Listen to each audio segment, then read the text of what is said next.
tuned in to Repco Muscle Garage, the home of New Zealand's toughest muscle cars, hot rods and street machines. Proudly brought to you by Repco, in association with Mount Shop, Maguire's and Rizlone. Later, we pop the hood on this impressively low-slung Caddy, and a Mopar project primarily home-built that's shaping up pretty nicely. But first, thanks to Rizlone, we're heading down Invercargill Way to visit the incredible shed, or probably more accurately, museum of Roger White.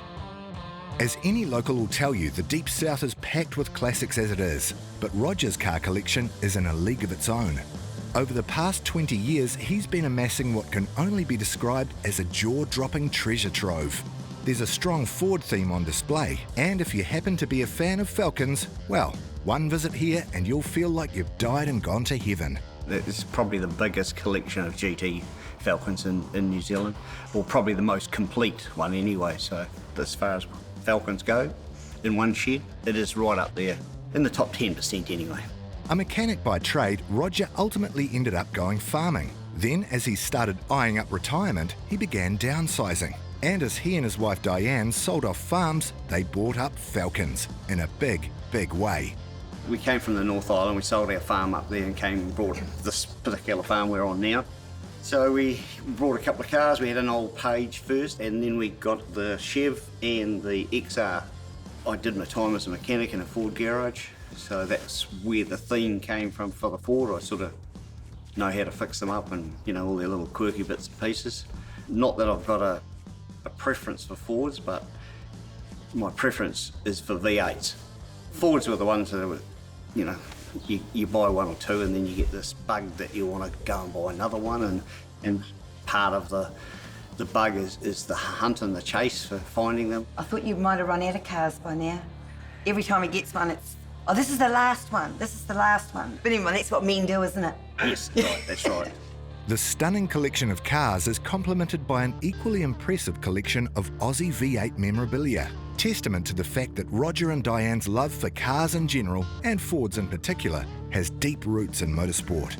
The appeal is basically motor racing. That's where my passion goes, because I raced cars earlier in my life. You know, seeing the bonnet of these cars coming over the top of Mount Panorama, oh my God. You know, the old pictures in there, fantastic, aren't they? It's technology over years. You know, you started off with the old 289 V8 and then you go up to the 351s, your Clevelands, which, you know, we used to be a bit of a cast iron mule, but now you can get parts to fix those up. The FGX over there, you know, that's 351 kilowatt. That's a race car on four wheels, you know, it's road legal one. My favourite car is when my bum is in the seat of it. It's a hard one because we've hunted them down and some of them I've had to fix up. But I suppose it gets back to the ones I've got a personal attachment, like I built the Mad Max and I built the panel van over there. So those two are obviously a little bit special. My favourite one is Elsie, the XR over in the corner there. She's just the first one the first of the GT Falcons that we bought, and she's just beautiful to drive, the smell, you know, and the leather, and yeah, she's just my favourite. So we named her Elsie. So she goes out a lot, actually, Elsie. Yeah, it does. Doesn't she? Yep. Amongst this amazing array, one car immediately catches the eye. This imposing black-on-black Mad Max Interceptor replica started life as a 1974 Ford Fairmont. It's an immaculate build, exact down to the tiniest details, like the roof-mounted control panels and even the iconic leather jacket. So what drove them to take on this challenge? I think it was the concept of a fast car chasers, and it happened to be a Ford and a coupe GT at that. So what they'd done to change the shape of a car was pretty incredible, especially in those times. You know, that's going back a few years. That's the dream that I sort of put together and said, right, let's make that dream reality and see if we can replicate it, which I think we've done. Well, it's a mean-looking car, isn't it? Like it's a head turn. Out there, yeah, and it's all, and everybody knows what Mad Max is, too, the movie. No? Yeah, everyone relates to it, and even those that are young now and haven't seen the very first movie, they can still relate to it. You know, it's an appealing vehicle, and it does awesome wheelies. Another build that's close to the Whites' hearts is this panel van. Here, the emphasis is more on fun and comfort, as the shag pile carpet interior reflects. A bit more custom than many of the immaculate originals it sits beside. The model is an XC panel van. It was New Zealand new, it was a genuine V8, and it was brought in by Avon City Ford, and it was sold to a man in Geraldine, and he used it as a farm vehicle for many years. It was a very good car because it came out of a dry area, but it had all these imperfections. But anyway, we pulled it apart, absolutely every nut and bolt, sandblasted, fully restored it, put it all back together, lowered it, bigger V8, 393 cube. It had a really hot cam in it, and I've only just changed it back and sort of mellowed it down in my old age. Basically customised it without busterising it. So it's also nice to know that Roger and Diane are sharing their collection and putting it to good use. The shed essentially operates as a private museum for Ford fans via word of mouth, and that's just for starters. Now, we have done a couple of fundraisers here, like our daughter at the Edendale School, they were fundraising for a pool roof or something, weren't they? So she suggested that we do it here, so we just, just roped it off a little bit. I think we had about 585 people come through, and they raised quite a bit of money, didn't they? If we can help out, and it's great, it's unbelievable who sort of hasn't, a lot of people haven't seen the shed, so we sort of like to give back to the community if we can, so and if the kids are involved, well, it's even better. For Ford aficionados, what Roger's put together here is something pretty special. A time capsule that's truly second to none. So full of classics, in fact, that we'll be revisiting it for another deep dive next week. It's the culmination of a 20-year car collecting odyssey. So, where to from here? probably settle back and enjoy them a wee bit more. We've now retired, so we can start going to a few more car shows and things like that. But you know, you never say never. I'm always on the look for a car that's in better condition than what we've got, so that we can possibly move one of ours on and get another one, which we've just done. I've just got a white XC, which I believe is the number one off the assembly line, which will probably replace the one that I've got here, or it may not replace it, it just might stay here. So. He'd love to get in GTHO, you know, have a hoe in the shed, but I think I need new shoes. So I think that's out of the question at the moment. Yeah, and as long as our Zimmer frames can get around here, well, we'll... I might have to space out. Yeah, make a bit more space between them to get through, but we'll enjoy showing people through. Yeah.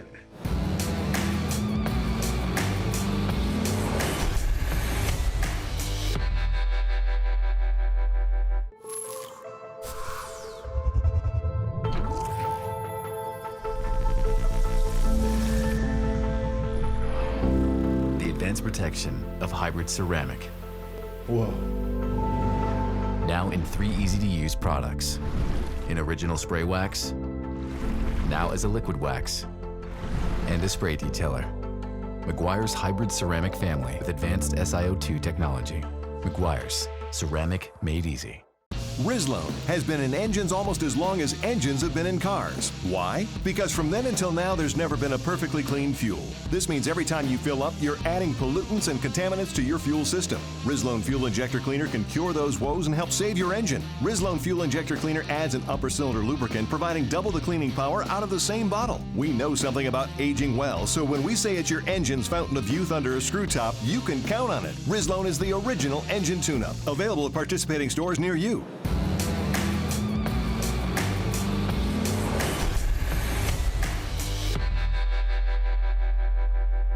Welcome back to Repco Muscle Garage. Thanks to our mates at the Mount Shop, we're off to check out a US icon done different.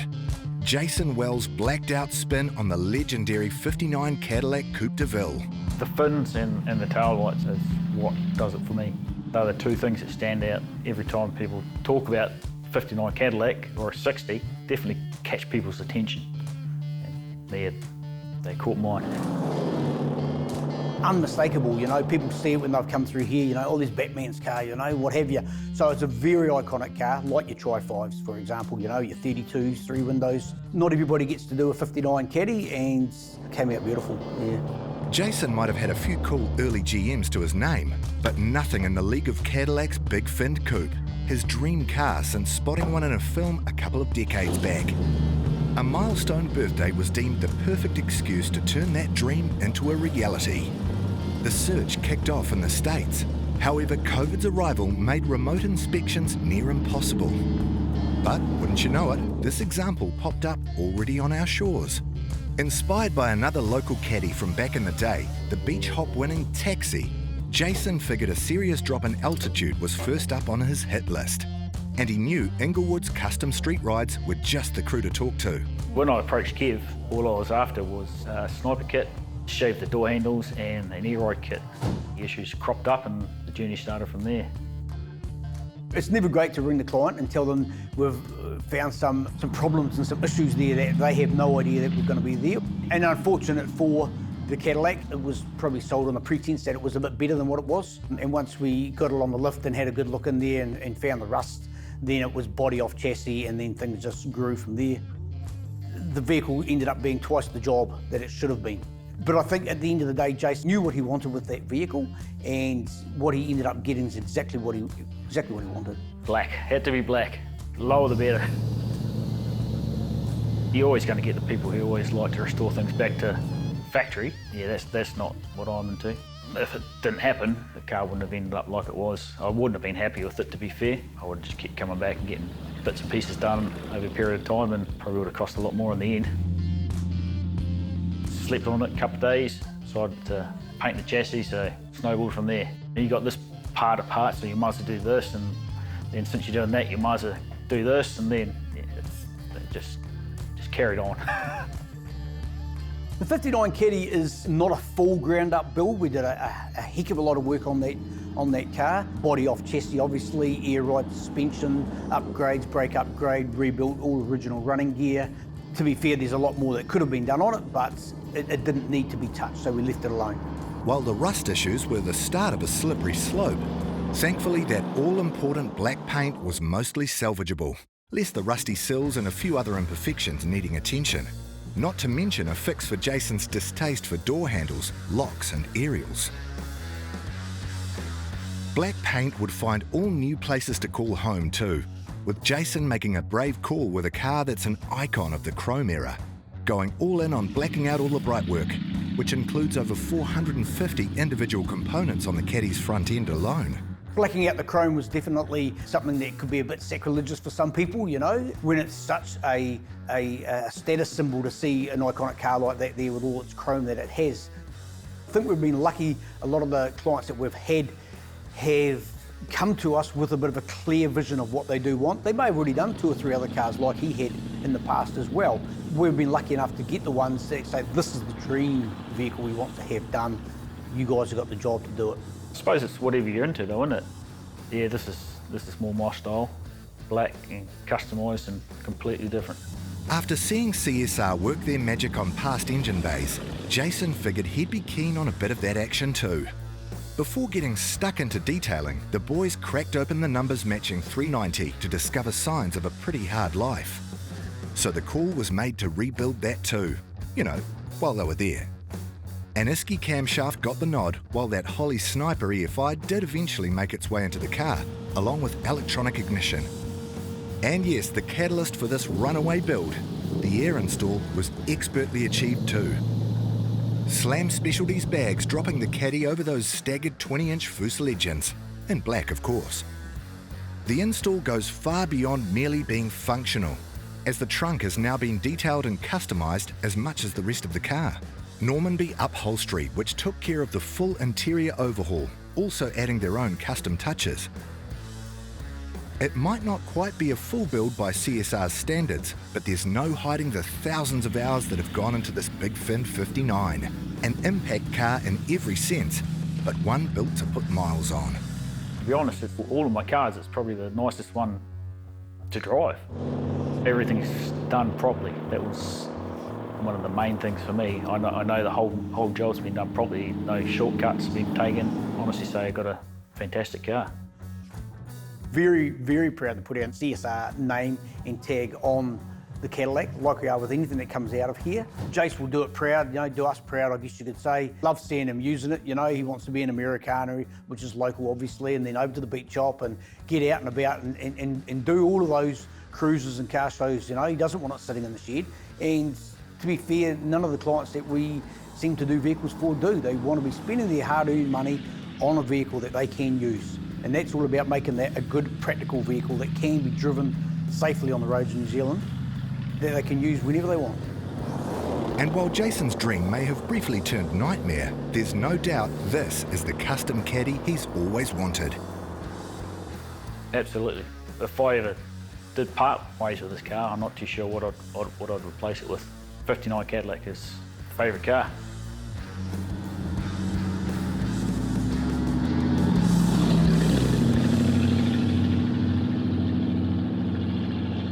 While we were in town for Tararua Roda's excellent Chrome and Custom show in Levin, thanks to Maguire's, we got a lead on a club member's build.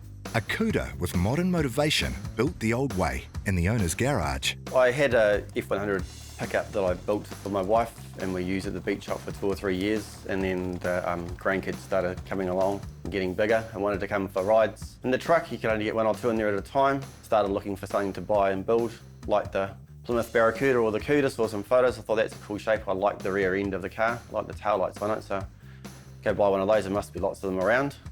It ended up being a little bit harder than what I thought. The 70 Plymouth Cuda rolling body was originally passed by, deemed a bit rougher than what Ivan had in mind as a starting point. But after all other options fell short, it was given a second look. Good mate and metal man Stacey Emini of Mercury Garage played point man on the deal. The New Mexico seller's photos giving a fair idea of what they were in for.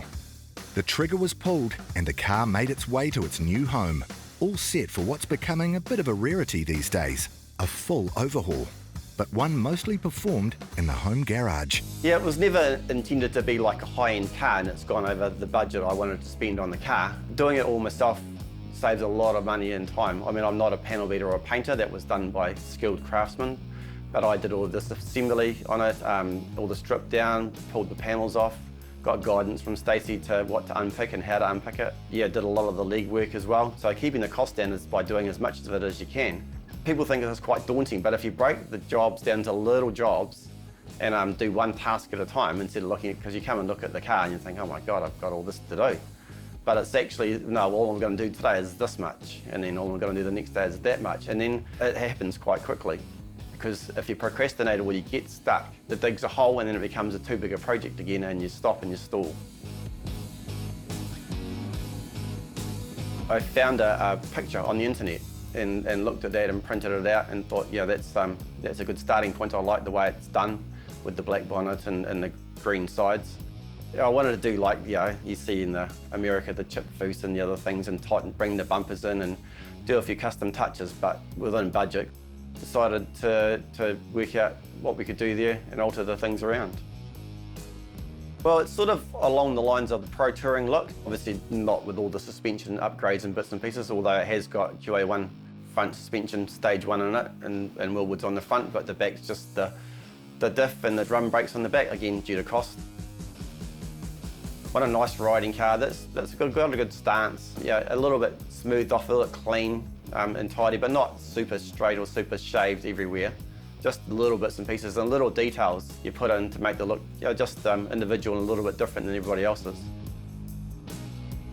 As it was at Stacey's getting the panel work done, the car sort of evolved. Didn't have a bottom rear valance for it. I brought one out of the States, and then it had big exhaust holes in it, whereas I don't want to see the exhaust out the back of the car. So Stacey came up with the idea, well, why don't we just make a whole new one?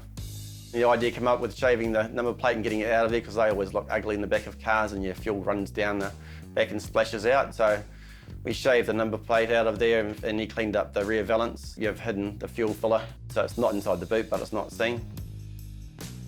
Just the little things. It evolves. As you build it, there, you get a better picture. Sometimes you spend a little bit of time sitting there having a beer, looking at the car, and you just going over it without doing anything to it. And then it comes to you in your head. Ivan was on the trail of a Rebuilder 340 down Christchurch way before doing the sums on a Gen 3 Hemi crate motor. The 400 horses sounded great straight off, but modern electrics and ECUs, not so much. Looking around, because you think, again, being a backyard mechanic sort of thing, how am I going to make it run? It's all computerised and bits and pieces, but doing some more research. Holly do an engine swap kit, so they do the mounts, the gearbox mounts, the computer for it just to run the engine and all the wiring loom. So it's basically plug and play. The Gen 3 was really a no-brainer. You could put 10 grand into rebuilding an engine that's already older and tireder. It'll still be more economical than my 302 F100 and at least twice as much horsepower, if not more. While he hasn't been shy of attacking much of the build himself, the Cuda's cabin is where Ivan, formerly an upholsterer by trade, will be right at home. With a finish line of summer 2023 as the target, this slick Mopar will be one to keep an eye out for. A great example of what can be achieved largely at home when you have the help of some great mates. Yeah, you get a lot of pride and joy out of finishing the car and knowing you've built it. I mean, with my little orange pickup where I built all the chassis and everything else like that, because I wired that truck up all by myself. And then the first time when I turned the key and it actually started, I was jumping around the garage going, oh, that actually worked. You can't do it by yourself, but it was your vision and you've pushed it along and you've made it happen. Otherwise, it would just sit there. So some days you can't be bothered, and I have patches where I'll just leave the car for a month because you're just kind of nearly burnt out. But next thing you go to a car show or you see a good TV program or you get fired up, it's like, oh, that's cool, I'll do that. And walk back out there and and solve a problem and oh, that's good. And off you go again, so yeah. Thanks for watching. We'll see you next time on Repco Muscle Garage. Feel like your car could do with some TLC? No worries, we've got every base covered. Because we could be hooking you up with an incredible prize pack thanks to our sponsors. For a start, there's this massive Maguire's and Rislone Complete Car Care Pack valued at over $760. Thanks to Repco, we've also thrown in this amazing Mech Pro tool chest valued at $724.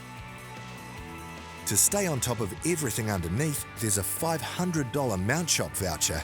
And last but not least, you'll also score a year's subscription to NZV8 magazine. That's a total prize pool of nearly $2,000. To enter, just head over to themotorhood.com and hit the Repco Muscle Garage link on the homepage. The winner will be drawn at the end of the series, so make sure you get amongst because this prize pack is one major haul. Good luck. Repco Muscle Garage was proudly brought to you by Repco. It starts with the parts. Mount Shop Undercar Specialists. Maguire's, people who love cars love Maguire's. And Rislone, high performance additives for high performance vehicles.